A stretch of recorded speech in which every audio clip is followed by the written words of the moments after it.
मैं डॉक्टर तृप्ति विजयवर्गीय अपने YouTube channel पर आप लोगों का वेलकम करती हूँ। कैसे हैं आप? उम्मीद है सभी लोग स्वस्थ हैं और मस्त हैं। हम पढ़ रहे हैं रिसर्च, मार्केटिंग रिसर्च। बहुत सारे वीडियोस आगे पहले बना चुकी हूँ और इसी लाइन में आगे बढ़ते हैं। आज बात करेंगे हमारे डाटा कलेक्शन की। पिछले वीडियो में अपन ने बात करी थी सैम्पलिंग की, कि सैम्पलिंग कैसे की जाती है, किस तरीके से सैंपल को हम इकट्ठा करते हैं। अब जरा बात करते हैं, जब सैंपल ले लिया तो अब हम अपने डाटा को कलेक्ट कैसे करेंगे।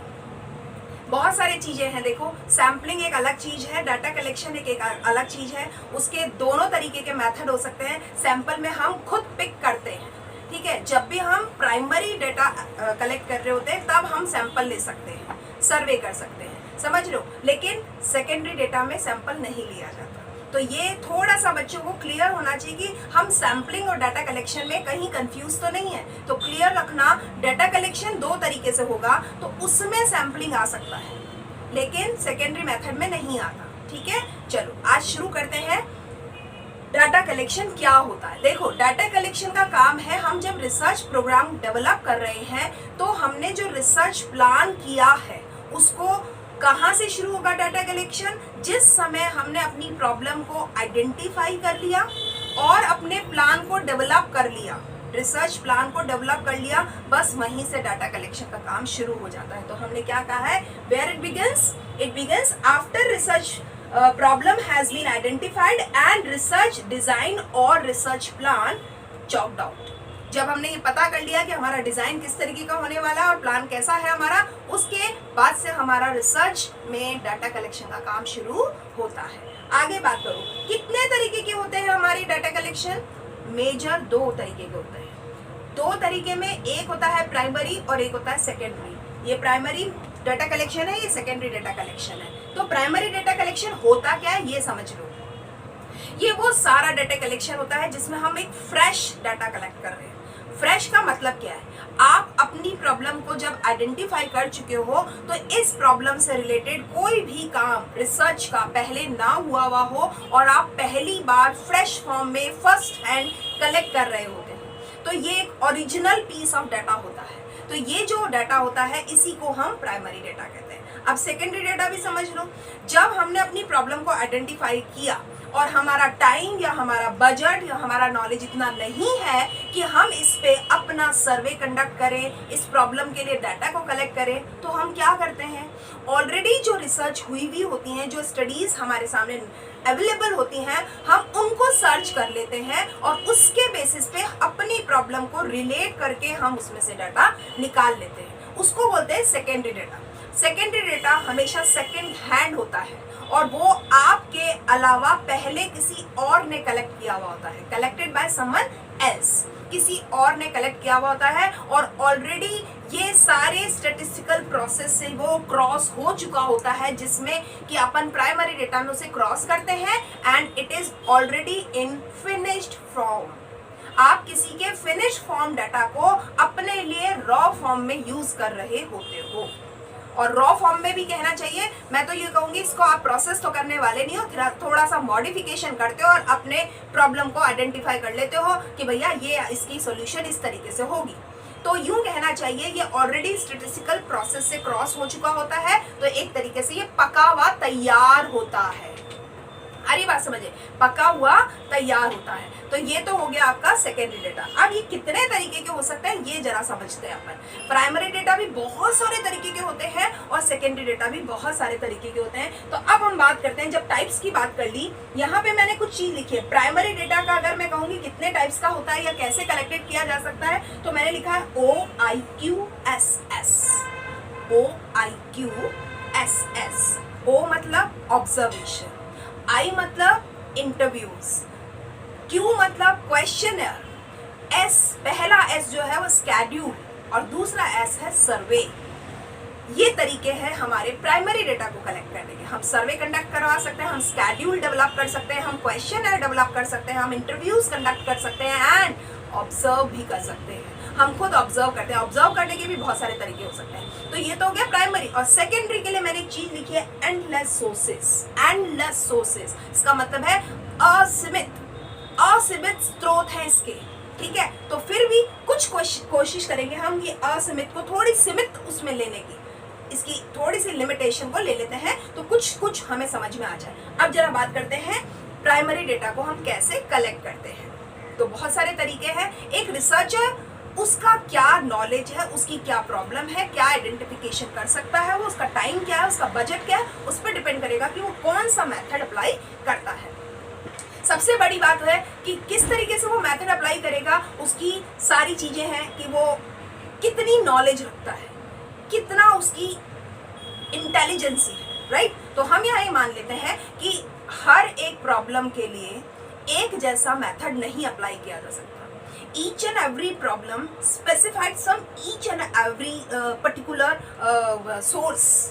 हमें डाटा कलेक्ट करने के लिए कोई पर्टिकुलर सोर्स ही यूज करना चाहिए। अगर ऑब्जर्वेशन सही है तो ऑब्जर्वेशन ही करो, और क्वेश्चन एयर ज्यादा सही सटीक रहेगा तो क्वेश्चन एयर को ही अडॉप्ट करना चाहिए। तो ये सारी चीजें। अब जरा बात करते हैं ऑब्जर्वेशन होता क्या है। प्राइमरी मेथड जो होता है ना, प्राइमरी डाटा मेथड, उसका एक बहुत ही वेल नोन जो तरीका होता है, मेथड होता है, वो है ऑब्जर्वेशन। ऑब्जर्वेशन में क्या होता है, हम कलेक्ट करते हैं अपने ऑब्जर्वेशन के तरीके से, जरिए से अपने डाटा को। उसमें ऑब्जर्वर जो होता है ना, वो खुद फील्ड में जाता है पर्सनली और खुद ही निगाह डालता है, और निगाह डालने के बाद वो ये मानता है कि मैंने जो लिया है ये मेरा एक तरीके से स्टडी है, ये मेरी नॉलेज के हिसाब से किया। अब मुद्दा ये है, हर एक का अपना अपना अप्रोच होता है। आप एक पिक्चर भी देखते हो तो आपका ऑब्जर्वेशन पावर कुछ और होता होगा, आपकी एज, आपकी कहना चाहिए जेंडर, इन सारी चीजों का फर्क पड़ता है ना, आपकी अंडरस्टैंडिंग। अभी कोई मैं या कोई और पिक्चर देखेगा, उसी में से हम कुछ और ऑब्जर्व कर लेंगे। तो observation depends on the personal capability. जरूरी नहीं है एक व्यक्ति ने जो ऑब्जर्व किया हो दूसरा व्यक्ति भी वही ऑब्जर्व करके लेके आए उस फील्ड में जाकर के, तो ये अलग अलग होता है। इसके भी अपने अपने सारे नुकसान भी हैं, फायदे भी हैं। अगर ऑब्जर्वेशन की बात कर लेते हैं तो ये बहुत सारे तरीके का हो सकता है। एक होता है स्ट्रक्चर्ड और एक होता है अनस्ट्रक्चर्ड। यानी अगर हम कोई कैरेक्टरिस्टिक्स को फिक्स कर लेते हैं और उस हिसाब से अगर हम ऑब्जर्व करते हैं तो वो तो है स्ट्रक्चर्ड। और अनस्ट्रक्चर्ड में यानी किसी भी दिमाग को नहीं आप दिमाग में रखते, किसी भी दिमागदारी को नहीं रखते, कोई विचार को दिमाग में नहीं रखते और सीधा आप ऑब्जर्व करते हो, पीछे कोई आप होमवर्क नहीं किए हुए होते हो, दैट इज अनस्ट्रक्चर्ड। ठीक है। अब एक और भी ऑब्जर्वेशन अगर रूप देखेंगे स्ट्रक्चर्ड और अनस्ट्रक्चर्ड के अलावा अगर देखेंगे तो एक होता है पार्टिसिपेंट ऑब्जर्वेशन और एक नॉन पार्टिसिपेंट ऑब्जर्वेशन। जब मैं खुद जा करके किसी फील्ड में और खुद ऑब्जर्व कर रही हूँ तो वो हो गया मेरा पार्टिसिपेंट। और जिसमें मैं खुद नहीं जा रही हूँ, मैं क्या कर रही हूँ कि मैं उनके बिहेवियर को केवल दूर बैठी ऑब्जर्व कर रही हूँ, मैं खुद पार्टिसिपेट नहीं कर रही हूँ उसमें, उनसे कुछ नहीं पूछा मैंने, कुछ नहीं देखा मैंने, सिर्फ दूर से मैंने चीजों को एनालिसिस किया है। वो सारी चीज हो जाती है हमारी नॉन पार्टिसिपेंट ऑब्जर्वेशन। ठीक है, उसमें कोई इंफॉर्मेशन उनको नहीं दी जाती और सीधा नॉन पार्टिसिपेंट ऑब्जर्वेशन किया जाता है। एक हो जाता है कंट्रोल्ड, एक हो जाता है अनकंट्रोल्ड। इस तरीके से ऑब्जर्वेशन भी बहुत तरीके के हो सकते हैं। अब आ जाओ इंटरव्यू। इंटरव्यू क्या कहता है? इंटरव्यू कहता है कि जब हम किसी से इंटरोगेट करते हैं, किसी पर्टिकुलर ऑब्जेक्ट को दिमाग में रख के जब ओरल वर्बल कम्युनिकेशन करते हैं, उसको हम इंटरव्यू कहते हैं। इंटरव्यूअर वो होता है जो क्वेश्चन करता है और इंटरव्यूई वो होता है जो उसका आंसर दे रहा होता है। इसका मेन एम होता है इंफॉर्मेशन को गैदर करना। ठीक है, तो इंटरव्यू भी बहुत सारी तरीके के हो सकते हैं, जैसे पर्सनल इंटरव्यू, जैसे स्ट्रक्चर्ड इंटरव्यू। अब जो पर्सनल इंटरव्यू है उसका अलग एक मोटिव होता है, जो स्ट्रक्चर्ड इंटरव्यू होता है उसका अलग मोटिव होता है। टेलीफोनिक इंटरव्यूज होते हैं बहुत। टेलीफोनिक इंटरव्यूज में भी हमारे को एक दूसरे के पास जाने की जो टाइम है, जो हमारा कॉस्ट है, वो कम हो जाता है। एक होता है focused interview, unstructured interview, structure, clinical interviews, group interviews, qualitative and quantitative interviews, individual interviews, selection interviews, depth interviews. बहुत सारे तरीके होते हैं इंटरव्यू के। तो ये डिपेंड करता है हम किस तरीके के मेथड को अप्लाई करने वाले हैं। अब आता है क्वेश्चन। क्वेश्चन में क्या होता है, हम डाटा को कलेक्ट करते हैं। एक बहुत ही पॉपुलर मेथड है ये प्राइमरी डाटा को कलेक्ट करने का। इसमें क्या होता है, हम एक पर्सन के पास में एक पूरा फॉर्मेट क्वेश्चनर का बना करके भेजते हैं। उसके दो पार्ट होते हैं। पार्ट ए जो होता है वो उसका पर्सनल डाटा गैदर करने का होता है और पार्ट बी जो होता है वो हमारी प्रॉब्लम आइडेंटिफाई जिसको किया हमने उससे रेलेवेंट क्वेश्चंस का डाटा गैदर किया जाता है। इससे क्या फायदा होता है, हम एक स्ट्रक्चर्ड फॉर्म में एक क्वेश्चनर डेवलप कर लेते हैं और सबको भेज देते हैं। अब इसका तरीका कोई भी हो सकता है, आप हार्ड कॉपी में भी भेज सकते हो, और आजकल तो टाइम जो है वो ऑनलाइन क्वेश्चनर फॉर्म लिंक दे दिया जाता है और उसको फिल करके गूगल के जरिए हम उससे डाटा कलेक्ट कर लेते हैं। तो there is no need to go particular to particular person, right. तो इंटरनेट के माध्यम से भी हम क्वेश्चनर के जरिए प्राइमरी डाटा को कलेक्ट कर लेते हैं। अपने अपने नुकसान, अपने अपने फायदे होते हैं, और इसका सबसे ज्यादा जो प्रिवेलिंग मेथड है अगर प्राइमरी डेटा का, दैट इज द क्वेश्चन, ठीक है। अब एक और नई चीज बताने वाली हूँ, दैट इज स्केड्यूल। वो क्या होता है, स्केड्यूल क्या है? स्केड्यूल में क्या होता है, इनामरेटर खुद अपना क्वेश्चन रख के और आपसे आंसर लेता है। क्वेश्चनर में क्या होता है, आपके पास में क्वेश्चनर भेज दिया गया, आप उसको समझते हो क्वेश्चन को और अपना आंसर कर देते हो। इनामरेटर, स्केड्यूल में इनामरेटर जो होता है, जो उसको पूछने वाला है, वो खुद आपको पूछता है।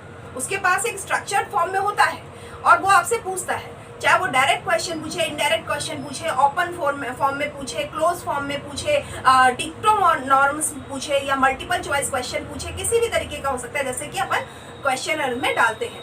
किसी भी फॉर्म में जब हम क्वेश्चनर पूछते हैं, मगर अंतर क्या है, सिर्फ इनामरेटर पूछ रहा है तब तो वो स्केड्यूल बन गया है, और अगर आप खुद उस क्वेश्चन को पढ़ रहे हो और खुद आंसर कर रहे हो तो वो क्वेश्चनर है। बहुत सारे स्टूडेंट ये समझते हैं कि स्केड्यूल और क्वेश्चनर दोनों एक ही होते हैं, पर वास्तव में ये दोनों एक होते नहीं है, थोड़ा सा अंतर होता है। सिर्फ अंतर इतना सा होता है कि स्केड्यूल को फिल किया जाता है इनामरेटर के द्वारा, और इसकी जो फील्ड वर्कर्स जो होते हैं इसमें मेन काम कर रहे होते हैं, इसमें जो आप सामने वाला जो आंसर करता है उसको वो उसमें भर लेता है, जबकि जो क्वेश्चनर होता है वो व्यक्ति खुद भर के भेजता है, ठीक है। तो टाइम पे अगर इंफॉर्मेशन हमें कलेक्ट करना हो तो schedule is the better option.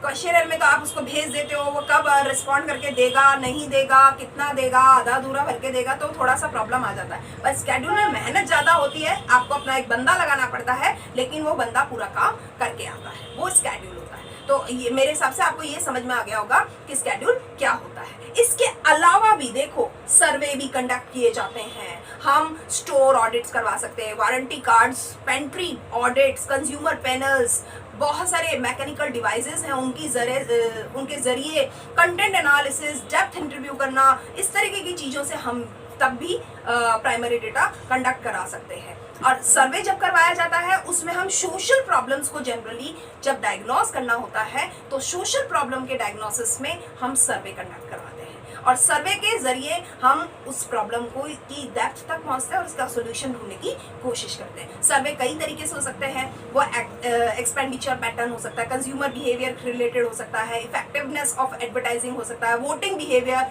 कई तरीके से उसके सब्जेक्ट हो सकते हैं, ठीक है। वो हो जाता है हमारा सर्वे मेथड। अब जरा ये सारा हो गया मामला प्राइमरी मेथड का कि प्राइमरी डेटा है। अब जरा बात करते हैं, ये सारा जितना भी है वो है सेकेंडरी डाटा कलेक्शन का मेथड। बहुत सारे तरीके हो सकते हैं। देखो, हम प्रिंट मीडिया भी यूज कर सकते हैं। प्रिंट मीडिया का मतलब है मैगजीन्स होना, बुक्स होना, न्यूज़पेपर होना, जो प्रिंट होता है, ठीक है। इलेक्ट्रॉनिक मीडिया जो हम बिजली की सहायता से, इंटरनेट है, गूगल है, वो सारी चीजें हो जाती हैं वो। इसके अलावा पीरियोडिकल्स आते हैं, बहुत सारी जर्नल्स होते हैं, बहुत सारे ऑर्गेनाइजेशंस होते हैं, उनके टाइम पर जो मासिक पत्रिकाएं निकलती हैं, चाहे वो एनुअल फॉर्म में हो, हाफ ईयरली मोड पे हो, क्वार्टरली मोड पे हो या मंथली मोड पे हो, तो वो पीरियोडिकल्स हो सकते हैं। एनालिटिकल रिपोर्ट्स हो सकती हैं, चाहे वो कॉस्ट एनालिटिक हो या सेल्स एनालिसिस हो या जो हमारा प्रॉफिट एनालिसिस होता है, वो सारी चीज़ें हो सकती हैं। लिटरेचर, बहुत सारी किताबें वगैरह हैं। लाइब्रेरी में जर्नल्स भी मिलेंगी, बुक्स भी मिलेंगी, और रेफरेंस बुक्स वगैरह भी मिलती हैं, वो भी एक सोर्स होता है सेकेंडरी डेटा कलेक्ट करने का। मार्केटिंग एसोसिएशंस की तरफ से जो रिपोर्ट्स बना करके दी जाती हैं, वो भी एक जरिया बन जाता है। सेंसस, जो पॉपुलेशन कैलकुलेशन की रिपोर्ट बनती है, उससे भी हम हमारा सेकेंडरी डेटा कलेक्ट कर सकते हैं। ट्रेड एसोसिएशंस हैं, कमर्शियल डाटा है, जितना भी व्यापार से संबंधित डाटा होता है उसको हम जब यूज़ करते हैं, that is the commercial data. आगे कहता है इंटरनेशनल रिकॉर्ड्स होते हैं, इंटरनेशनल रिपोर्ट्स होती हैं, उन सबको भी हम कह सकते हैं कि इससे हम सेकेंडरी डाटा डेवलप कर सकते हैं। वॉल्यूम स्टैटिस्टिकल होते हैं, जो स्टैटिस्टिक्स के जरिए जो वॉल्यूम्स निकलते हैं उससे भी हम अपना सेकेंडरी डाटा कलेक्ट कर सकते हैं। एडवर्टाइजिंग एजेंसीज की तरफ से या रेफरेंस या बिब्लियोग्राफी, इन जरियों से भी हम अपना सेकेंडरी डाटा कलेक्ट करते हैं। तो ये भी यूं नहीं है कि इतना ही है, बहुत सारा और भी बहुत कुछ है। हर एक व्यक्ति की समझ पर निर्भर करता है कि उसके पास कितना समय है और कितना वो कॉस्ट लगा सकता है। इस पे डिपेंड करेगा कि वो फर्स्ट मेथड अप्लाई करेगा या सेकंड मेथड अप्लाई करेगा, यानी प्राइमरी डेटा कलेक्शन मेथड को यूज करने वाला है या वो सेकेंडरी डेटा कलेक्शन मेथड। हम ये नहीं कहते कि कौन सा खराब है कौन सा अच्छा है, अपनी अपनी समय परिस्थिति के अनुसार और डिमांड के अनुसार दोनों अच्छे हैं, लेकिन कॉन्शियस होना दोनों में ही जरूरी है। प्राइमरी डेटा को कलेक्ट करते समय आप में इतनी समझ होनी चाहिए, आपको उस पर टेस्ट अप्लाई करना आना चाहिए, उसको इंटरप्रिटेट करना ढंग से आना चाहिए, उसका एनालिसिस करना अच्छे से आना चाहिए, तब तो कहीं जाकर के प्राइमरी डेटा कलेक्शन का आपको रिजल्ट फ्रूटफुल मिलेगा। और सेकेंडरी डेटा में आपने जो भी डेटा दूसरे का कलेक्ट हुआ यूज किया है, उसको ये देखना पड़ेगा क्या ये अपनी प्रॉब्लम से रिलेवेंट है या नहीं। सिर्फ डेटा मिल गया है इसका ये मतलब नहीं है कि आपकी प्रॉब्लम से वो रिलेट करता है। तो और दूसरा, वो कब का डेटा गैदर हुआ है और आज के कॉन्टेक्स्ट में वो मैच होता है या नहीं है, तो वो सारी चीजों को चेक करना बहुत इंपॉर्टेंट है। तो सेकेंडरी डेटा मेथड की अपनी लिमिटेशन और अपने फायदे हैं, फर्स्ट मेथड के अपनी लिमिटेशन और अपने फायदे हैं। ये एक ऑब्जर्वर पर या डाटा कलेक्टर पर डिपेंड करता है कि वो इनमें से कौन सा और अपनी किस तरीके से सटीकनेस के साथ में, एक्यूरेसी के साथ में इस कलेक्शन को यूज करने वाला है और अपने प्रॉब्लम को सॉल्व करने वाला है। आज की क्लास के लिए इतना ही। अभी तक आपने मेरे चैनल को सब्सक्राइब जरूर कर दिया होगा, अगर नहीं किया है तो आप कर दीजिए, साथ में शेयर और लाइक करना बिल्कुल मत भूलिए। आप लोगों के जो कमेंट्स मुझे मिलते हैं मुझे बहुत अच्छा लगता है। आप जिस भी नए सब्जेक्ट पर मुझसे वीडियो चाहते हैं आप मुझे कमेंट बॉक्स में कमेंट कीजिए। I will definitely try for all the subject videos which you want, right? Thank you and keep watching my videos regularly.